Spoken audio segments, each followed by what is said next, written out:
दोस्तों हमने अलग अलग एज ग्रुप के लोगों से गिनती सुनी और सब लोगों ने हमें गिनती 1 2 3 4 5 6 7 8 9 10 इस तरीके से सुनाई। और आप भी जब किसी से गिनती सुनेंगे तो वो भी आपको 1 2 3 4 5 6 7 8 9 10 इस तरह से गिनती सुनाएगा। लेकिन आपने पूरी जिंदगी में कभी 0 1 2 3 4 5 6 7 8 9 10 कभी इस तरीके से गिनती नहीं सुनी होगी। तो दोस्तों देखिए कुछ चीजें इंसान के नेचुरल तौर पे होती हैं।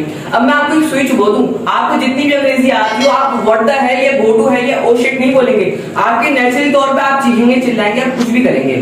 दोस्तों जो नेचुरल नंबर्स हैं ये इंसान के अंदर से जो गिनती निकली है 1 2 3 4 5 6 7 8 9 10, ये इंसान के अंदर से नेचुरल तौर पे जो गिनती निकली है ये 1 से स्टार्ट हुई है। तो जहां कहीं भी 1 से गिनती स्टार्ट हो उसे हम नेचुरल नंबर्स कहते हैं। दोस्तों जो गिनती थी वो 1 से स्टार्ट हुई और 9 पे एंड हो गई। अब 9 के बाद क्या नंबर आया? 9 के बाद आया 0। अब 0 के आने के बाद जो हमारी गिनती थी वो पूरी हो गई। अब एग्जांपल के तौर पे नंबर लिखा हुआ है 9,75,640। अब ये नंबर इन नंबरों में से ही लिखा हुआ है, ये नंबर जो है इसी नंबर में से लिखे ना। आप देखें ये नंबर जो है और ये नंबर इनमें से कोई भी बाहर नहीं होगा जिसमें लिखा हुआ है, ठीक है। होल नंबर का मकसद ये है कि ये हमारी गिनती पूरी हो गई। 0 के आने के बाद हमारी गिनती हो गई पूरी। अब 9 के बाद क्या आया? 9 के बाद आया 10 हमारा। और वो 10 के साथ 10 आया 1 और 0 को मिलाने के बाद क्या है हमारा 10 आया। तो गाइस जो होल नंबर थे वो तो हमने समझ लिए। अब इंटीजर्स क्या होते हैं? अब इंटीजर्स समझते हैं। एग्जांपल के तौर पे एक दुकान वाला था तो वो हमेशा हिसाब किताब लिखता था कि 2 रुपए दिए और 2 रुपए दिए। अब यहाँ पर क्रिएट होने लगी कंफ्यूजन। अब इस कंफ्यूजन को सॉल्व करने के लिए आए इंटीजर्स। इंटीजर्स ने क्या किया अब मैं बताता हूँ। इंटीजर्स ने क्या किया कि यहाँ पर 0 लगाने के बाद इनफाइनाइट नंबर्स लिखे प्लस के और यहाँ पर लिखे इनफाइनाइट माइनस के नंबर्स। तो अब कंफ्यूजन हमारी जो थी वो सॉल्व हो चुकी थी। वो ऐसे कि जब दुकानदार पैसे देता था तो वो इधर माइनस लगा देता था और जब वो पैसे लेता था तो वो प्लस लगा देता था। कितना इजी है ये। इंटीजर्स तो हमने समझ लिया जो कि बहुत इजी थे। अब हम समझते हैं प्राइम नंबर्स के। प्राइम नंबर्स क्या होते हैं? देखिए प्राइम नंबर्स के 2 फैक्टर्स होते हैं, ठीक है जी।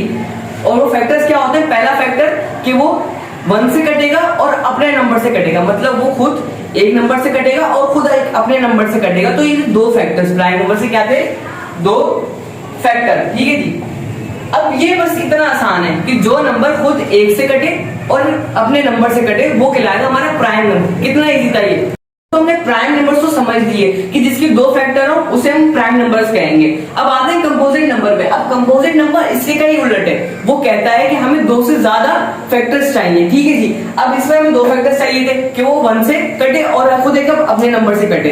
अब कंपोजिट नंबर में हमें कहते हैं कि हमें 2 से ज्यादा चाहिए कि वो 1 से भी कटे, अपने नंबर से भी कटे और दूसरे नंबर से भी कटे।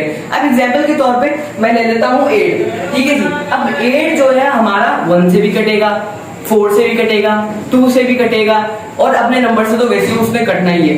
तो ये होगा हमारे ज्यादा फैक्टर्स। 2 से क्या होगा? ज्यादा फैक्टर्स हो गए हमारे। तो ये कहलाएगा हमारा कंपोजिट नंबर। 2 से ज्यादा फैक्टर्स वाले को हम कहते हैं कंपोजिट नंबर।